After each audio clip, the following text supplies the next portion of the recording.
The person comes to my door and then opens my door. And to my surprise, it is not my fucking housemate. Hey guys, what's up? It's me, Sade, and as you can see by the title, whatever it may be, I'm coming to you guys with a story time about something that I experienced last year on October 4th around this same time. It's 4 a.m. right now, and this happened at 4 a.m. Today is October 8th, actually, but yeah, it's so weird, like, this has been on my mind to share for almost a year, and I haven't been able to share it because I have had a really hard time being transparent. And not that I can't live in my truth, because you guys know I'm all about living in my truth, and you know, your truth is your reality, and making sure that it's a morally sound truth is shape a better reality for you, because you're living in purpose, because you understand what the truth is and how to go about living your life. But I was having a really hard time, and I am having a really hard time sharing things lately, because I think I'm truly traumatized. Truly, like, I think that's what it is. I'm actively looking for a therapist, to which there is no full-on means where I feel like gratified or anything of the sort. So if you guys have any suggestions, please feel free to leave them in the comment section below. But yeah, let's get into the story time. So on October 4th, 2016, at 4:06 in the morning, I'm 2 minutes off, this drunk man walked into my bedroom. And that's just like the here and there period part of the story. If you want the in-depth part, then stay tuned. So I don't know if you guys know, I don't know if I've ever really shared this, but I have a very hard time sleeping. And before, it wasn't necessarily associated with anything like particularly bad. Like, it was just like I would just be up maybe editing or watching YouTube, or just watching First when Issa Rae came out with that whole thing of like First. That shit was so good. But I have a really hard time sleeping at night. But last year I found it even more hard for me to sleep at night, because I was not extremely, in comparison to other people I would say, but for myself I would say I was extremely depressed. A lot of things, can be accounted for why I was feeling that way, but we're not going to get into that. That's a story time for another day. So anyways, on October 4th, I was up really, really late at night. And it was weird because the day before I had a very busy day. So it was weird for me to be up so late, because I was actually out and about doing things. And usually that's how for me to go to sleep, at a decent time, I have to be exhausted. Like, I have to have done a lot of things throughout my day to just come home and just crash, which I actually enjoy doing. But this day is one of those, regular days for me where I was just up really late. And where I lived, I described this in my last story time, the Latino, Caucasian, Black woman story time, that the property that I lived on was a 3-property, almost not a complex, but a 3-house property. So there was a house here, and a house here, but pretend they're coming back to me. So I'm the farthest away house, and then here's the first house, and here's the second house. And there were other people who lived on the property. And I remember, as I told you guys, I lived in a very Latino affluent community. So and I lived in a house with 4 other Caucasian men at the time. So one of my housemates was, I don't want to talk too much about it. I actually will do a story time on him, but he was, I don't know, he was just very immature and like almost innocent, but like doing things that were not so innocent at the same time. Not like, like doing certain other types of things that you could probably like initially associate that with, but he was just doing a lot of things, just having a lot of growing pains, I would say. You know, he was like 20 or like 19 when he moved into the house. I think he was 20 when he moved into the house, but he was still so like naive and young-minded, trying to figure out himself. And he had this one friend that he would hang out with a lot, and sometimes he would go out and he would come in really late at night, and sometimes when he came in it sounded like he was kind of like drunk or something of the sort, but I could never really tell. And of course I didn't open my door to check, you know, because I didn't figure that anything was really particularly wrong any of those times that he would come in at those times. And also, let me mention, me and my housemates were not close. There was not nearly enough verbal communication in that house, like at all. Like, I personally would have felt a lot better if there was, but the community in that house was dead, dry, non-existent. Like, so yeah, I didn't feel the need to ever really talk to my housemates unless I had something to say that was important or it pertained to like house duties or something of the sort. We never really engaged in much conversation otherwise. So anyways, on this particular night, like I said, I lived 3 properties back, and to get into my housing property, there was like a gate surrounding our house. So, and the way that the door of the gate was, you had to like jiggle the handle a little bit. It was a little janky. Like, you had to jiggle the handle a little bit to get inside the property. So, I hear it's like 4 in the morning at this point. I hear the thing like jingling, and I can tell that the person is having a very hard time getting in. Also, let me mention, if you're new to my channel, I lived right underneath the front door. My room was right underneath the front door, so I could hear everything, like everything that happened in the house next door, and you know, in my house, like that was happening downstairs, I could always hear because I had like that front and center room. So anyways, I hear the thing being like fucked with or whatever, and I'm like, okay, like what's going on or whatever. But I never thought to look because I figured that it was one of my housemates trying to get in, because I knew that my housemate that particular night had left out the house. So I didn't think anything of it. And also, let me mention, the house that I lived in, our door had we didn't have a key to get into the door. You had to like press certain locks to get inside of the door. So, sorry, I'm feeling like so anxious sharing this because like I'm in my house and I know everyone is asleep, but it's just weird to like kind of talk so freely about something. I kind of have so much shame like centered around this story, and I'm not really sure why. Like, I told my dad and stuff, but I don't know, I just feel a particular way, like, when I have to think about it, like, I just don't feel good about it. So anyways, the person, like, finishes getting through the gate, and they come to the door, and, like I said, our door had a keypad lock to get in, so, like, it was like a electric kind of thing, but the door was also kind of messed up. I'm not even gonna lie. But for the most part, like, it would close and it would lock once you, like, pulled the door in properly.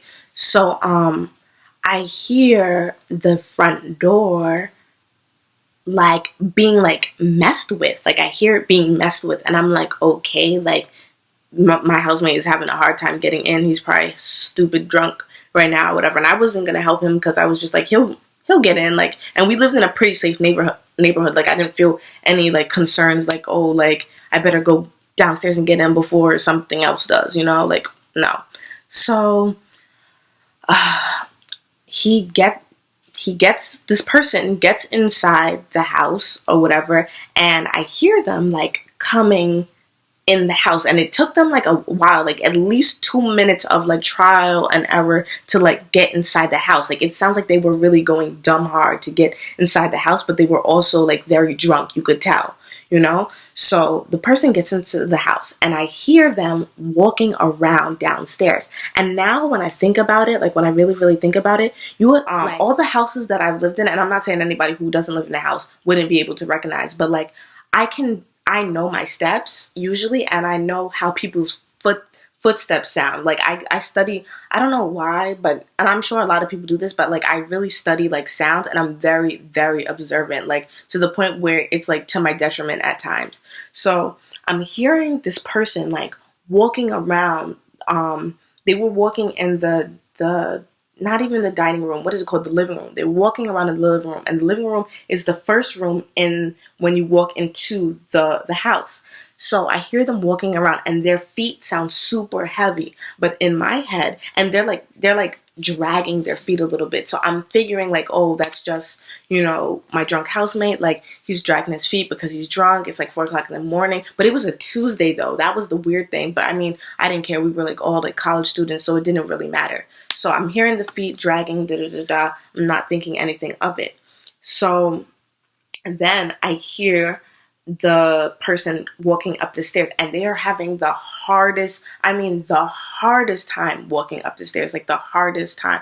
And I'm thinking to myself, like, all right, like now he's dragging it. It's been like a whole 10 minutes from the time that he has been at the front gate to get into our crib, to get through, from the time that he got through the front door, by the time he's getting into the steps, when usually that is like a legitimate 1 minute process. Like, there's no reason it should take you 10 minutes to do 1, 2, and 3, like it's bada boom, bada bam, like right in the crib.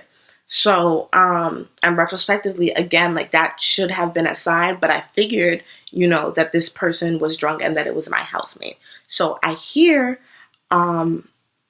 this person like walking up the steps, and they're like sliding their body against the wall, like for support, while they're like scrambling up this, not even scrambling, but like struggling to get up the steps.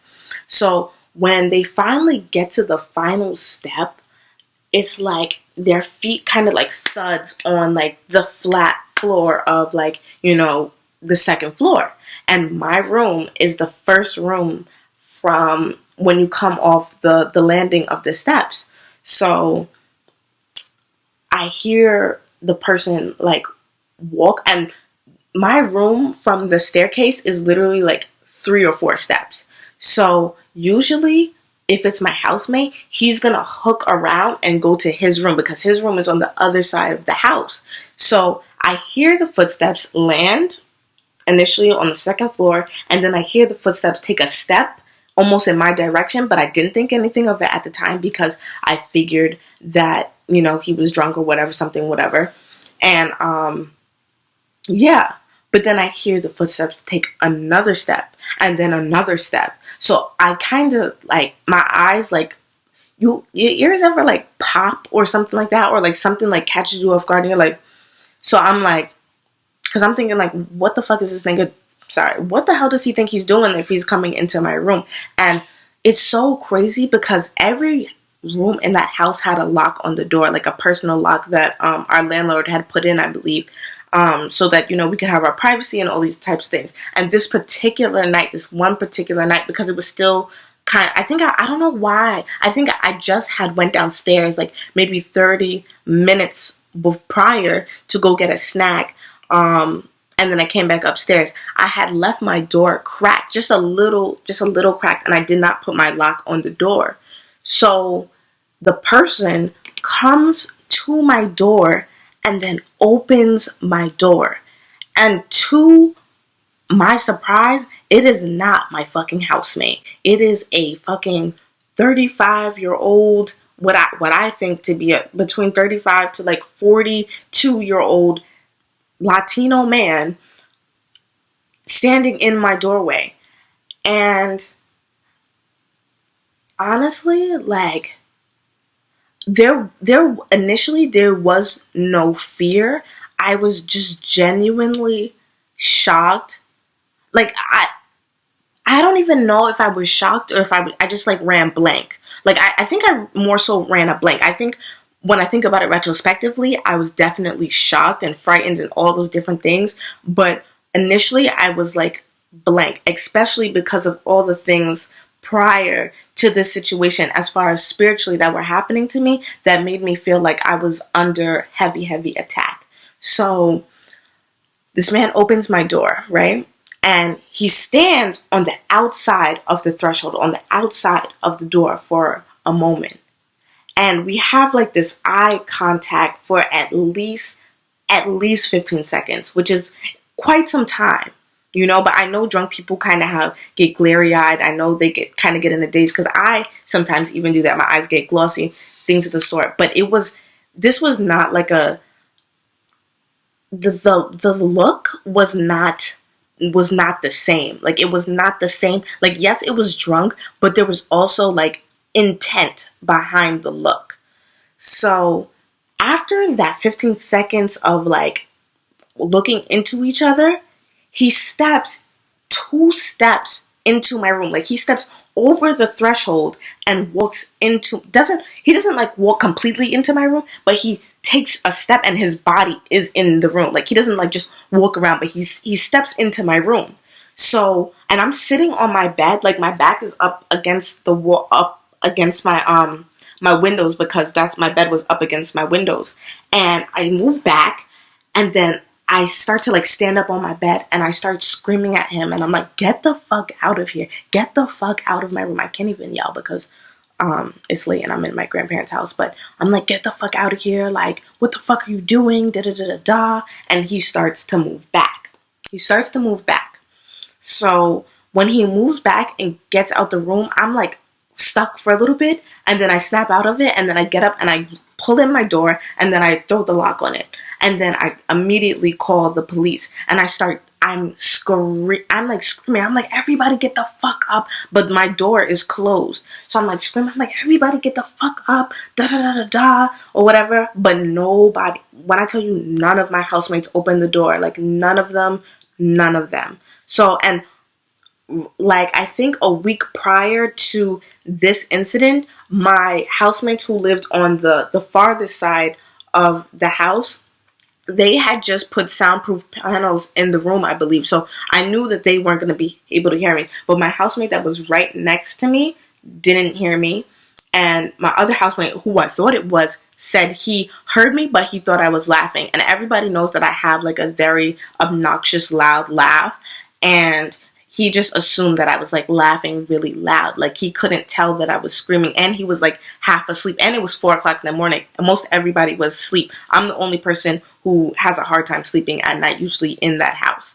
So, another important thing that I need to say, the way that the house was in front of me, that house was not a 2-story. The house wasn't built like the house that I lived in. Like, the house that we had was like a house that, like, you know, there's a living room and a kitchen downstairs. The bedrooms are upstairs, and then the attic is all the way upstairs. The property that was in front of me, that house was like a 1-story kind of house. So, and when that person left and went through the gate and then went back into the other gate to go into the neighbor's house, I knew that it was the neighbor, because the commotion, they heard the cops come and their lights were on, and they were saying something in Spanish or whatever, like exchanging something, and it was like a woman speaking, I think, to him, and saying, I honestly, from the tonalness of it, I figured that she was like cursing him out, like, what the fuck are you doing? Why would you go over there? Da da da da da. But he was so out of it that I don't even think that he could respond.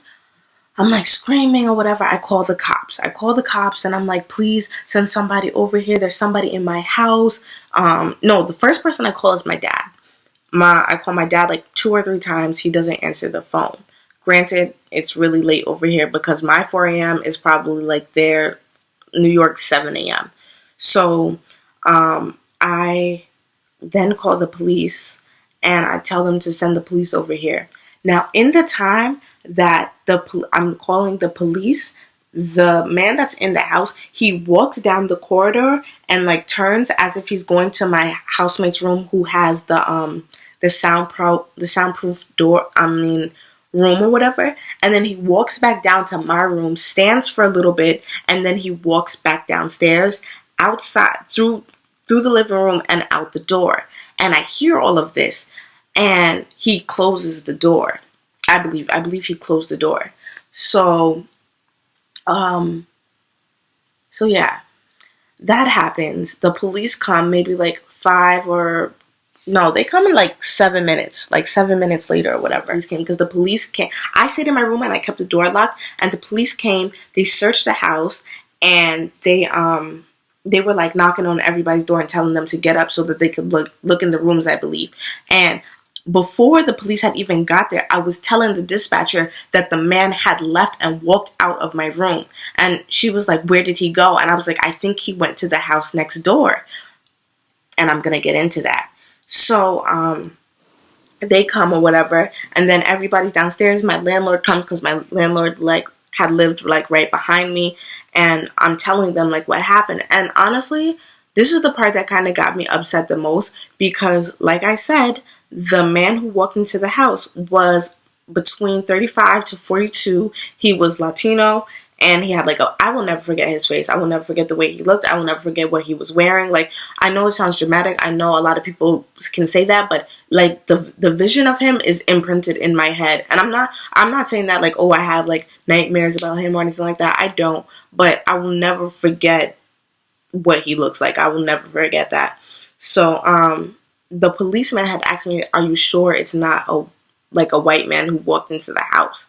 And I'm just like, I live with 4 white men. I know that it was not a familiar face. I know that this was not that person. And I even said that the person who walked in my house even left the house. And the first thing that I mentioned when I mentioned what the person looked like was that they were of Latino descent. So what are you saying right now? So, and it was crazy enough. It was some of the same similar cops that came that previous time when that whole altercation had happened with my housemate and things of the sort. So I'm like super frustrated. I feel hella invalidated. I feel like everybody thinks I'm fucking crazy and thinks that I made it up. And I'm like feeling like super sad. So I call my best friend Deja, which interestingly enough, on that day, like recent, like on the 4th of this year, me and her were hanging out or whatever. And it honestly kind of gave me some comfort, because it's like she totally had my back that day that everything had went down. And it's like we were together, a whole year later. It's funny how like things change or whatever. But yeah, so sorry. I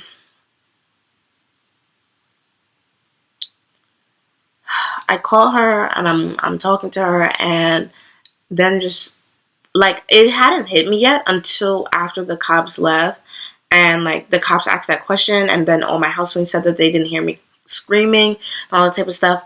Like, I had walked back up the stairs feeling super defeated, and I just started bawling. Like, I didn't even make it back through my room. Like, I just like kind of like, I didn't like fall like face flat to the floor, but I like fell to my knees and I just started bawling, because already I had just been going through so much, and I was like, I fucking hate it here. Like, I fucking hate this house. I fucking, no offense, but hate these people. They didn't fucking hear me. None of these niggas fucking asked me to come and sleep in their room at the end of the night. Like, I don't feel like if I lived in a house with like people that I was closer with, or like there was a community in the house, that they would have let me sleep by myself in my room that night. Like, I was scared as fuck. Like, I didn't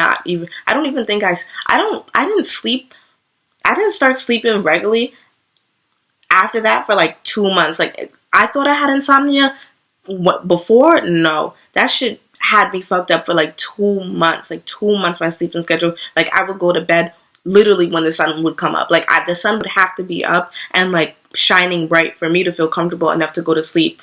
But shout out to my friend Mika though, because after I told her, the next day she came over and she brought me a taser. And the reason I didn't call her initially is because there are people I just didn't call when it initially happened, because they have their own lives. They have their families. They have their kids. Like, I didn't want to, interrupt whatever they were doing. It was already 4:00 in the morning. The man had already left. I just didn't want to be like a burden to them. But that's also why I started crying, because I felt this immediate, sadness of, I don't have no fucking family here. I am here by my fucking self. And it's crazy because I ventured out here to be by myself essentially, and to grow and to become like this particular type of woman for myself. And it was like piece by piece, all these things were like happening to me or jabbing at me that made me feel like super like isolated and annihilated, and just not good, just altogether not good. I ended up talking to my dad the following day, and I told him immediately that I wanted to move. And this happened again in October. I didn't end up moving out of that house until June. But yeah, I told him that I wanted to move immediately and all this type of stuff, whatever. But then I just kind of fell behind, and I just kind of let the darkness swallow me. I never ended up moving at that particular time, and I just ended up staying for a couple more months. probably not the best decision, but whatever, life. Yeah, what I wanted to mention, yes, sorry, I almost forgot about this. The person who came into my house, they never got him, but I know for a fact that it was my neighbor. I know for a fact that it was my neighbor because, and I don't know if you remember, this is like a video from a long time ago. I don't remember which video it is, but because the properties were so close to each other and I had so many windows, when I first moved into that house, like around like the first month, there was this time that like I literally felt like I was being watched by my neighbors, and more particularly like a male neighbor. Like that's how it felt or whatever. And before, there was this one time that I was getting dressed and ready to go to school, to go to class, and I had so many windows. I had like 6 windows in that room, and I remember that all my blinds were closed, but because it was so weird, like the way that the blind was, it didn't cover like the little ending portion of the window. So I remember one time I had like come out of the shower and I was getting dressed and I was putting lotion on my body and I was looking in my mirror and my mirror was not facing the wind. I don't know how to explain it, but my windows were about face. So my whole back of my body was facing the windows. So, but I was always like very cautious. Like I didn't, I wasn't like out here like parading it, being free and all this type of stuff. Like even though I'm a free bitch, like I'm not like out here like giving niggas the goods and all that type of stuff. So I remember I had felt like I was being watched. Why? When I turned around, this like, you ever like, okay, you know how like in the bathroom stall, there's like that little crevice that if you look through, like if someone is looking at you, you're going to see them and they're going to see you type of thing. That's how it felt. Like I turned around and this man was looking at me, but it wasn't the same man. It wasn't the same man that came into my room. And I just remember feeling like I had immediately like put my whole body down to the floor and I'm like, yo, what the fuck? And I could tell that he had been standing there for at least a good like 30 fucking seconds, So I felt uncomfortable with that, but I was just honestly like, I let that go because I had already just moved there and I was just like, like whatever, like that's nothing, that's light, but yeah, so that's what happened. This whole situation really like fucked me up, like it really did, like especially for a while, like especially lately. I forgot what it's called, but there's this thing that happens to people when they experience something traumatic. Every time around that time that they experience the trauma, whatever time following that, they'll feel the same things that they felt around that time. So even though I didn't feel like sad or like, frightened or any of those things, on October 4th of 2017 of this year, like the past 2 days, the 7th and today, I would say, no, the 6th and the 7th, I would say, I've been feeling like really emotional, like not wanting to be around people, not wanting to do anything because it's like, I just feel like I literally cannot trust people. Like, I don't know, but it was like, I don't know, like, how are you a drunk man and you come into like a 2-story house? Like, I've never been so drunk that I've wandered into a whole different house or a whole different place, like I've never done that. And here's my thing, like your house is before my house, so to me, I feel like you went out of your way to come into my house, especially with all the struggle that you were going through to get through the gate, to get through the front door, and then to get up the stairs. Like that seems very intentful in my eyes. Like I'm not even gonna lie to y'all, like I genuinely in my heart of hearts feel like that man had intentions to rape me. Like if I was asleep or something like that, like and being that my bedroom door is open, like I really feel like that man had like ill intentions. And I'm only saying that because of what I felt. I'm not saying that because I know him. I can't say that because he said this to me. I'm only telling you what in my heart of heart I genuinely felt. Because me, I know people get drunk and I know I have been all different types of drunk, but I've never been drunk enough that I've wandered into a whole different property, especially if my house came before that property. I've never been in a situation like that. No. So I don't know. And even to think of someone being blacked out drunk, to be blacked out drunk and to like walk up a whole flight of stairs that you know you don't have in your house, like you have to be feeling some type of way. I don't even think that would prompt me to want to open any doors in somebody's house, because what if I open the wrong fucking door and that's the end of my life, you know? Like, I feel like subconsciously there's still some kind of like, you know, good things going on or good direction going on when I'm drunk, you know? And I know that's not the same for everybody else, but I just don't feel in my heart of heart that the intent was good, especially if I would have been asleep. So that's what I experienced last year. One of the things that prompted me to move out of California. The next thing that I'm most likely going to talk about is my breakup, and just more on mental illness and more on what I've experienced, and just people in general, spiritual attacks and things of the sort. Like, I definitely feel like this year I was definitely like through a lot, like in the battlefield for real, and I don't know what I did to be an entrant for it, except be a light being or a lighter being. But that's a conversation that I'll have for another day. But yeah, that's my experience. That's all I really have to say. I hope you guys understand where I'm coming from. Please, if you guys know any therapists or anything of the sort, please let me know. I would love to know who they are. Any questions, comments, concerns, leave them down in the description box below. I love you guys, and thanks for listening.